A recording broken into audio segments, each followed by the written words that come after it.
రెండో పెళ్లి ఎందుకు చేసుకోవాల్సి వచ్చింది ఆయన? ఎవరు? ఘంటసాల గారు. ఘంటసాల గారు రెండో పెళ్లి అంటున్నారు. ఎవరు రెండో పెళ్లి?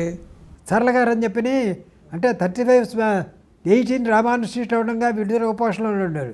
వాళ్ళ పోషణ వీళ్ళ పోషణ. వాళ్ళన్నా నాయుడు గారు దీంట్లో వాళ్ళిద్దరికీ ఏంది పేరు చేసుకున్నారు.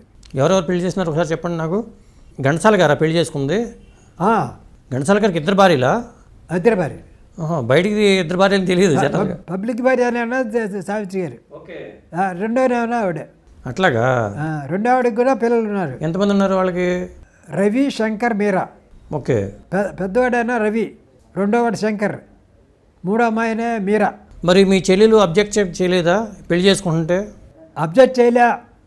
చేసినా అది అంటే ఈ సంవత్సరం కూడా చెడిపోతుందని అభిప్రాయం. అప్పుడు మనకి ఇది చెప్పేవాళ్ళే. నేను విన్నాను అప్పటికి. నేను మెడ్రాస్ వీళ్ళు మ్యారేజ్కి తిరుపతి వెళ్ళే రోజున కూడా నేను మెడ్రాస్లో మోతిలాల్ స్ట్రీట్లో ఉన్నాం. ఓకే. 22 మోతిలాల్ స్ట్రీట్లో. అంటే కోర్టు కడదామంటే వద్దు అని చెప్పి అన్నారు. ఈ సంవత్సరం పోతుంది కూడా పోతుంది అని చెప్పి మనకి వెనకాల గైడెన్స్ ఇచ్చేవాళ్ళు లేరు. ఓకే. వాళ్ళిద్దరు వెళ్ళి తిరుపతి వెళ్ళి పెళ్లి చేసుకొచ్చారు. ఓకే. అట్లాగా? అంటే ప్రేమించి పెళ్లి చేసుకున్నారు అంతే ఘంటసాల గారు? అంతే. తర్వాత వీళ్ళు 6 సంవత్సరాలు వాళ్ళు ఇక్కడికి వచ్చే పని లేదు, వీళ్ళు అక్కడికి వెళ్ళే పని లేదు. మామూలుగా ఈయనే ఒకరోజు అక్కడికి ఒకరోజు ఇక్కడికి వెళ్ళి తిరిగి వచ్చి ఉండేవాళ్ళు. మరి ఘంటసాల సావిత్రమ్మ గారికి కూతుళ్ళు ఎంతమంది అండి? కూతుళ్ళు 3 కూతుళ్ళు. 3 కూతుళ్ళు. పెద్దమ్మాయి ఇక్కడే ఉంటుంది, హైదరాబాద్లోనే. పెద్దమ్మాయి అయినా శ్యామల. అతను ఏమన్నా డాక్టర్. రెండో అమ్మాయి సుగుణ. ఓకే. వాళ్ళది ఏమన్నా కాకినాడ వాళ్ళది. ఇక్కడే ఉంటుంది కాపురం. ఆ అమ్మాయి కొడుకే సముద్రాల రాఘాచార్య కూతురిచ్చారు, మనవరాల్ని. అట్లాగా? రామాంజం కూతురినిచ్చారు.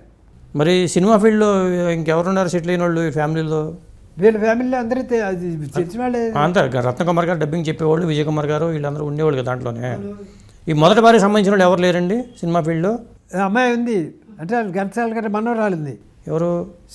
పెద్దది వీణ. అది ఘంటసాల గారి మనవరాలే. అంటే రత్నకుమార్ కూతురు. రత్నకుమార్కి 2 కొడుకులు. రత్నకుమార్ కూతురు. ఓకే, మీరు చెప్పేది. నేను అనేది ఘంటసాల గారి మొదటి ఇంకొక భార్య ఉంది కదా సరళ కుమార్ గారికి. సావిత్రమ్మ గారికి 2 కొడుకులు. అదే సరళ గారికి పుట్టిన పిల్లల్లో ఎవరైనా సినిమా ఫీల్డ్లో ఉన్నారా? అవును, సావిత్రమ్మ గారికి పుట్టిన పిల్లలే వీళ్ళు. కాదు, సరళ గారికి పుట్టిన వాళ్ళు. వాళ్ళు ఎందులో ఉన్నారో తెలియదు. అంటే ఉన్నారనుకుంటా బహుశా సినిమా ఫీల్డ్లో ఉన్నారు. మొత్తం మీద పొజిషన్లోనే ఉన్నారు వాళ్ళు. రవికుమారు, మీరా, రవి, శంకర్. మీరా, రవి, రెండోది శంకర్, మూడోది మొత్తం మంది వాళ్ళు పొజిషన్లోనే ఉన్నారు. ఓకే. రఫీ గారికి తెలిసి వాళ్ళు 3. తర్వాత అండి మీరు తరచూ వెళ్తూ ఉండేవాళ్ళ చెన్నైకి? అవసరం తప్పనిసరిగా వెళ్ళినప్పుడు మీరు ఎవరెవరిని కలిసారు అక్కడ చెన్నైలో? ఎవరిని కలిసా, ఎవరిని పరిచయం అయింది. నాకంతా నాతో పనిచేసిన వాళ్ళందరూ పొజిషన్లో వెళ్ళిపోయినా దీంట్లోనే లేదు. ఎందుకంటే నేను ఫీల్డ్ వదిలేసి 60 సంవత్సరాల పైసలకైంది. ఓకే. అప్పటి నుంచి వాళ్ళందరూ వెళ్ళిపోయినారు. అక్కడ వేరే తెలుసు. రామారావు గారు పొద్దునే పెడితే వేసుకొచ్చి మేకప్ చేసుకొచ్చి సుబ్బు పెడదామా అనేవాళ్ళు రామారావు గారు. అంటే అంత పొజిషన్లో అయినాడు. నేను దగ్గరికి వెళ్ళి నీతో పని చేసిన అంటే లేదు, నా టచ్లో లేదు.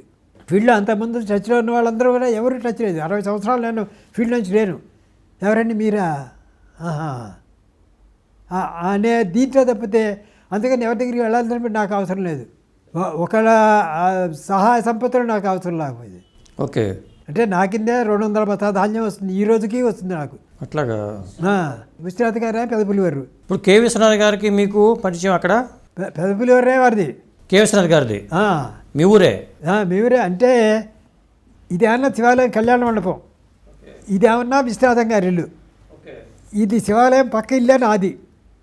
అంటే నాకును విశ్వనాథం గారి ఇంటికి మధ్యలో ఈ మండపమే కళ్యాణ మండపం. ఓకే.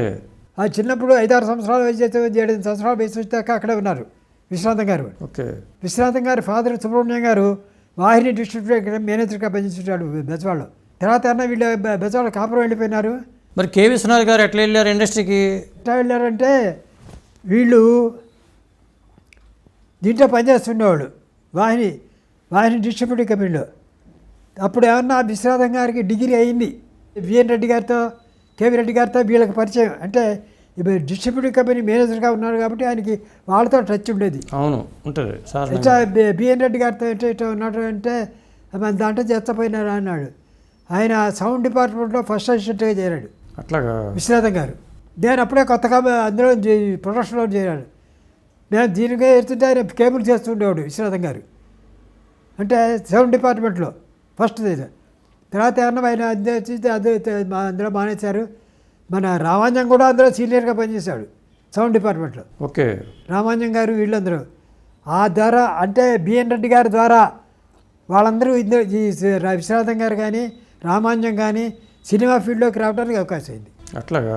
ఇది మానేసిన తర్వాత విశ్వనాథం గారు చేరారు, అది నాకు తెలియదు. మీకు అక్కడ స్నేహంగా ఉండేవాళ్ళు, తిరిగేవాళ్ళు, కలిసి తిరిగేవాళ్ళ విశ్వనాథ్ గారు మీరు అక్కడ మద్రాసులో?